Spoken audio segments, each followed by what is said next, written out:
Hello' গাইছ, গেঞ্জি পিন্ধি আহিছোঁ। যি গৰম, এই গৰমত মানে কাপোৰ কানি পিন্ধাটো অসম্ভৱ।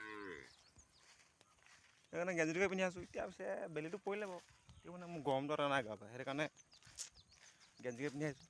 বুজি পাইছে নহয়, গতিকে কাপোৰ কানি ধ্যান নিদিব। এইফালে গৰু বদলাবলৈ আহিছোঁ। গৰু আছে হয় তোৰ এটা, হয় তোৰ এটা, এইডোখৰত আছে দুজনী। গৰু আছে মানে 5টা, এটা পোৱালি। পোৱালিটো এৰাল নিদিওঁ, বাকীকেইটা এৰাল দিওঁ। ত' মানে দুপৰীয়া ৰ'দত গৰু হ'লেও থাকিব নোৱাৰে নহয়, সেইটো কাৰণে ছাঁত দিছিলোঁ। এতিয়া ছাঁৰ পৰা মানে অকণমান আঁতৰাই ঘাঁহনি দিম, তাৰপিছত গধূলি টাইমত বান্ধি দিম আৰু সেয়া। যদি গাঁৱলীয়া পৰিৱেশ ভাল পায়, যদি ভিডিঅ'টো ভাল লাগে, তেতিয়াহ'লে লাইক কৰিব, কমেণ্ট কৰি জনাব কেনেকুৱা হৈছে। লগতে শ্বেয়াৰ এটা কৰি দিব পাৰিলে, শ্বেয়াৰ কৰিব কি আৰু